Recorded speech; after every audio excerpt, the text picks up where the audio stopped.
Perkenalkan, nama saya Angelina Kadir dari kelas genap Ilmu Administrasi Bisnis Universitas Samratulangi dengan NIM 210811020014. Pada saat ini saya akan mempresentasikan materi-materi yang ada dalam asas-asas manajemen. Pada bab yang pertama ini kita akan membahas tentang hakikat manajemen. Yang pertama, definisi manajemen dan manajer. Kata manajemen berasal dari bahasa Prancis kuno, yaitu manajemen yang berarti seni atau melaksanakan dan mengatur. Istilah manajemen juga berasal dari kata management dalam bahasa Inggris yang berasal dari kata to manage, yang artinya mengurus atau tata laksana. Menurut Kamus Besar Bahasa Indonesia, manajemen adalah orang yang mengatur pekerjaan atau kerjasama di antara berbagai kelompok atau sejumlah orang untuk mencapai sasaran, dan orang yang berwenang dan bertanggung jawab membuat rencana, mengatur, memimpin, dan mengendalikan pelaksanaannya untuk mencapai sasaran tertentu. Banyak ahli yang memberikan definisi tentang manajemen.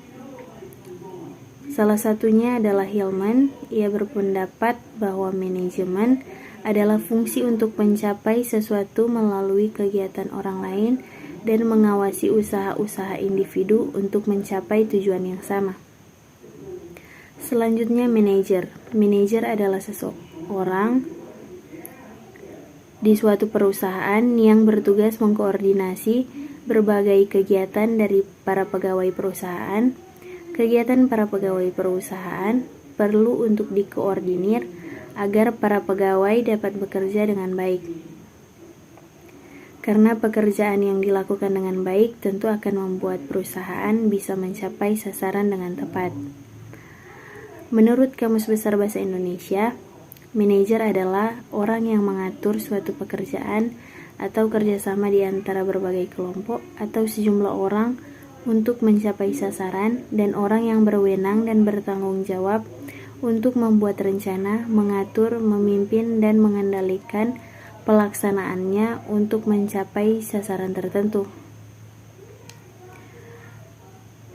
Ada pula pengertian manajer menurut para ahli.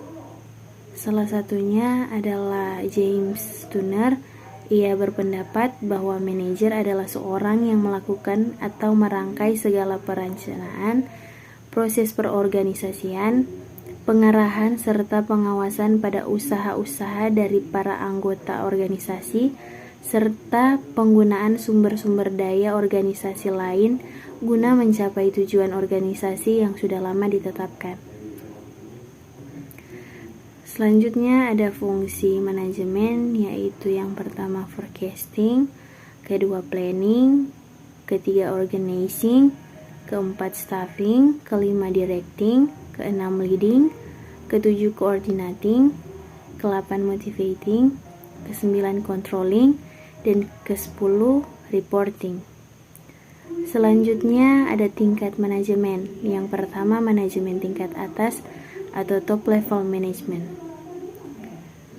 Manajemen tingkat atas adalah yang dimaksud para pemimpin organisasi perusahaan seperti manajer-manajer dengan jabatan penting yang bertanggung jawab penuh dalam mengendalikan kegiatan di suatu perusahaan. Kedua, manajemen tingkat menengah atau middle level management. Manajemen pada tingkat ini adalah manajer yang satu tingkat di bawah manajer tingkat atas. Manajer di tingkat ini bertanggung jawab untuk melaksanakan rencana dan kebijakan yang telah dirumuskan oleh manajemen tingkat atas. Ketiga, ada manajemen tingkat pertama atau first level management. Manajemen tingkat pertama ini bertanggung jawab langsung di lapangan atas operasional atau pekerjaan yang dilakukan setiap harinya oleh para karyawan. Selanjutnya ada keterampilan manajemen. Yang pertama, keterampilan konseptual, kedua keterampilan berhubungan dengan orang lain, ketiga keterampilan teknis, yang terbagi dalam dua keterampilan, yaitu yang pertama keterampilan manajemen waktu, yang merupakan keterampilan yang merujuk pada kemampuan seorang manajer untuk menggunakan waktu yang dimilikinya secara bijaksana.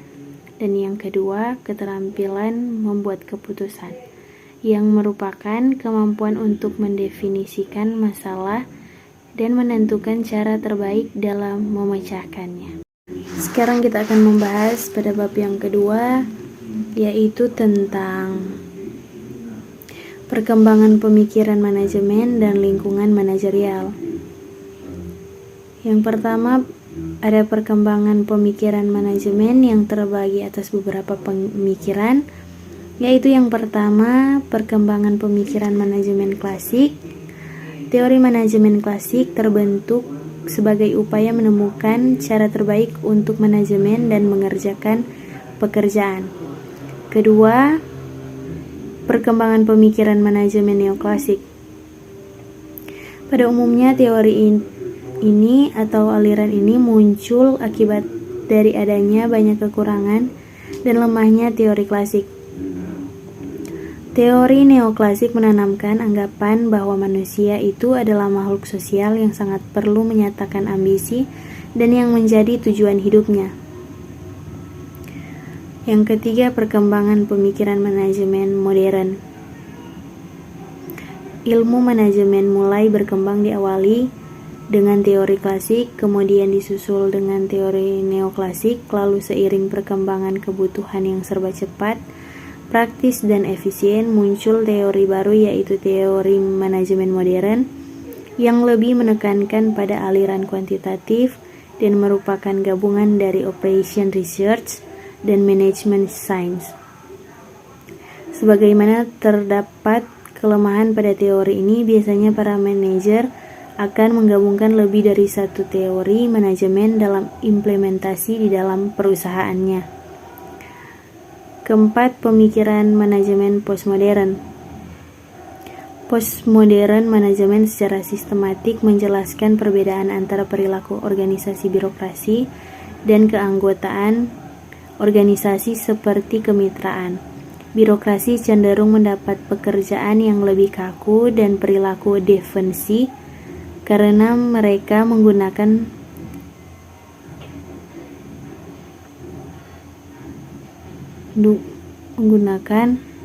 pembeli atau penjual untuk mengatur hubungan luas hal penyerapan tenaga kerja. Selanjutnya adalah lingkungan manajerial, yaitu yang pertama lingkungan internal. Lingkungan internal berasal dari dalam organisasi dan dimensinya langsung memengaruhi kerja seorang manajer, termasuk ke dalam dimensi ini budaya organisasi, teknologi produksi, struktur organisasi, dan fasilitas fisik. Kedua,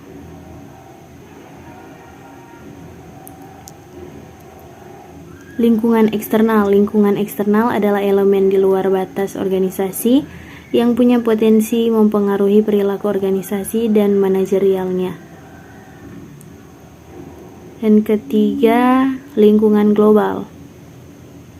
Lingkungan global adalah faktor-faktor yang mempengaruhi kemampuan perusahaan untuk melakukan bisnis global untuk menjual barang dan jasa guna mencapai tujuan perusahaan. Lingkungan global adalah organisasi yang beroperasi dan bersaing tidak hanya di domestik tetapi di negara-negara seluruh dunia.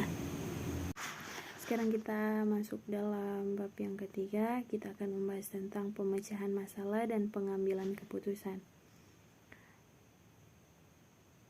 Yang pertama, pengertian pemecahan masalah. Polya mengemukakan bahwa pemecahan masalah berarti mencari jalan keluar dari sebuah kesulitan, suatu cara keluar dari rintangan, mencapai suatu tujuan yang tidak seketika dapat dimengerti. Pemecahan masalah juga merupakan aktivitas berpikir yang diarahkan untuk menemukan jawaban atas permasalahan yang meliputi menentukan respon dan seleksi atas berbagai kemungkinan respon. Selanjutnya, tahapan dalam pemecahan masalah, yaitu yang pertama, menemukan masalah. Langkah ini mempersiapkan suatu daftar dari semua masalah yang ada di lingkungan kerjanya. Alat pengendalian kualitas yang digunakan adalah lembar pengumpulan data, diagram Pareto, dan bagan kendali.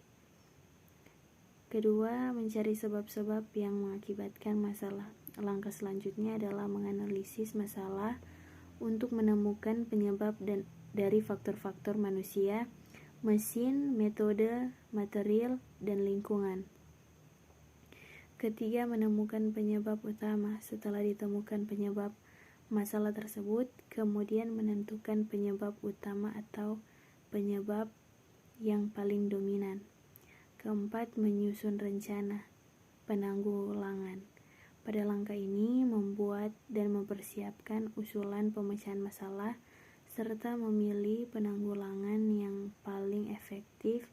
Untuk meneliti kelengkapannya dapat digunakan 5W dan 1H, yaitu what, why, when, where, who, dan how.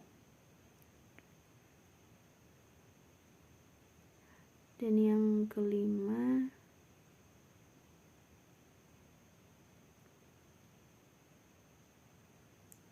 melaksanakan rencana penanggulangan.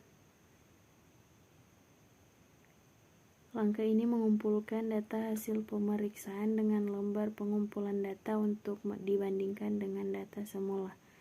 Keenam, evaluasi hasil penanggulangan. Langkah ini bertujuan untuk membandingkan keadaan semula dengan data yang ada sesudah pelaksanaan penanggulangan. Ketujuh, standarisasi. Standarisasi bertujuan untuk mencegah terjadinya masalah yang telah dibahas dan untuk mempertahankan hasil yang telah dicapai serta cara pelaksanaannya. Ketujuh, langkah ini telah dilaksanakan, maka langkah berikutnya adalah menggarap masalah yang lain dengan cara yang sama, atau dari langkah pertama sampai dengan langkah yang ketujuh. Setelah ke-8 langkah tersebut selesai, kemudian dibuat risalah. Selanjutnya ada definisi pengambilan keputusan. Definisi pengambilan keputusan mengandung 3 arti. Pertama, pilihan dasar atas logika atau pertimbangan. Kedua, beberapa alternatif yang harus dipilih untuk menghasilkan satu pilihan terbaik. Sementara arti yang ketiga, tujuan yang ingin dicapai dari keputusan tersebut. Adapun langkah-langkah berikut menguraikan proses pengambilan keputusan. Yang pertama, identifikasi keputusan. Kedua, kumpulkan informasi. Ketiga, identifikasi alternatif potensial. Keempat, analisis semua bukti. Kelima, pilih opsi. Keenam, ambil tindakan. Selanjutnya ada jenis-jenis pengambilan keputusan, yaitu yang pertama, keputusan strategis. Keputusan strategis adalah keputusan untuk menjawab tantangan dan perubahan lingkungan dan biasanya bersifat jangka panjang. Keputusan ini diambil oleh manajemen atas. Keputusan strategis mengandung karakteristik khusus yang membedakan keputusan strategis dengan keputusan yang lain. Kedua, keputusan administratif atau taktik. Keputusan administratif adalah keputusan yang berkaitan dengan pengelolaan sumber daya atau keuangan dan teknik. Keputusan ini diambil oleh manajemen menengah. Pengambilan keputusan taktis terdiri dari pemilihan di antara berbagai alternatif dengan hasil yang langsung atau terbatas yang dapat dilihat. Ketiga, keputusan operasional. Keputusan operasional adalah keputusan yang berkaitan dengan kegiatan operasional sehari-hari. Keputusan ini diambil oleh manajemen bawah. Keputusan operasional sangat menentukan efektivitas keputusan strategis yang diambil oleh para manajer puncak. Keputusan operasional ini dilakukan untuk menjalankan kegiatan organisasi sehari-hari atau dilakukan dalam rutinitas organisasi demi berjalannya organisasi tersebut. Sekarang kita masuk dalam bab yang keempat, yaitu perencanaan. Pengertian perencanaan. Perencanaan atau planning adalah fungsi dasar atau fundamental manajemen, karena organizing, staffing, directing, dan controlling pun harus terlebih dahulu direncanakan. Perencanaan adalah suatu proses untuk menentukan rencana. Produk dari perencanaan adalah rencana. Perencanaan dan rencana sangat penting karena tanpa perencanaan dan rencana berarti tidak ada tujuan yang ingin dicapai. Tanpa perencanaan dan rencana tidak ada pedoman pelaksanaan sehingga banyak pemborosan. Rencana adalah dasar pengendalian karena tanpa ada rencana pengendalian tidak dapat dilakukan. Tanpa perencanaan dan rencana berarti tidak ada keputusan dan proses manajemen pun tidak ada. Perencanaan menurut ahli, salah satunya adalah Lewis. Perencanaan adalah menentukan serangkaian tindakan untuk mencapai hasil yang diinginkan. Adapun pentingnya perencanaan, yaitu yang pertama, perencanaan memberikan arahan untuk suatu tindakan atau tujuan. Kedua, perencanaan mengurangi risiko ketidakpastian. Ketiga, perencanaan mengurangi kegiatan yang tumpang tindih dan boros. Keempat, perencanaan mendorong inovasi dan kreativitas. Kelima, perencanaan menetapkan standar untuk pengendalian. Adapun jenis-jenis perencanaan, yaitu yang pertama, perencanaan berdasarkan ruang lingkup. Kedua, perencanaan berdasarkan tingkatan. Ketiga, perencanaan berdasarkan jangka waktu. Dan selanjutnya, prinsip-prinsip perencanaan. Yang pertama, planning harus membantu tercapainya tujuan. Kedua, planning harus merupakan kegiatan pertama dari seluruh proses manajemen. Ketiga, perencanaan harus mencakup seluruh kegiatan. Keempat, dalam sebuah perencanaan harus ada alternatif, baik menyangkut bahan, waktu, tenaga kerja, biaya, dan sebagainya. Kelima, perencanaan harus mempunyai nilai efisien dan penghematan. Keenam, perencanaan harus melihat faktor-faktor yang urgent saja sehingga harus jelas, terang, dan tidak bertele-tele. Perencanaan harus mudah disempurnakan, diperbaiki, atau disesuaikan dengan situasi dan kondisi yang sewaktu-waktu berubah. Harus mempunyai strategi untuk dapat diterima oleh semua pihak agar dapat melaksanakan sebagaimana mestinya. Adapun unsur-unsur dalam perencanaan yaitu 5W tambah 1H, yaitu what atau apa yang akan dikerjakan. Kedua, why, kenapa tindakan itu dikerjakan. Ketiga, where, di mana tindakan itu akan dilaksanakan. Keempat, when, kapan tindakan tersebut dilaksanakan. Kelima, who, siapa yang akan mengerjakan itu. Dan keenam, how, bagaimana cara melaksanakan pekerjaan itu. Selanjutnya, proses perencanaan. Yang pertama, menetapkan target atau tujuan. Kedua, merumuskan keadaan saat ini. Ketiga, mengidentifikasi segala kemudahan dan hambatan. Keempat, mengembangkan rencana dan serangkaian kegiatan untuk pencapaian tujuan. Adapun hambatan dalam penetapan perencanaan, yang pertama, tujuan yang tidak tepat. Tujuan yang tidak tepat mempunyai banyak bentuk. Membayar dividen yang besar kepada pemegang saham mungkin tidak jika dananya didapatkan dengan mengorbankan penelitian dan pengembangan tujuan. Mungkin juga tidak tepat jika tujuan tersebut tidak dapat dicapai. Kedua, sistem penghargaan yang tidak tepat dalam beberapa lingkungan. Sistem penghargaan yang tidak tepat merupakan hambatan dalam penetapan tujuan dan perencanaan. Ketiga, lingkungan yang dinamis dan kompleks. Sifat dari suatu lingkungan organisasi juga merupakan hambatan bagi penetapan tujuan dan perencanaan yang efektif. Keempat, keengganan untuk menetapkan tujuan. Hambatan lain terhadap perencanaan yang efektif adalah tujuan bagi mereka sendiri dan untuk unit-unit yang merupakan tanggung jawab mereka.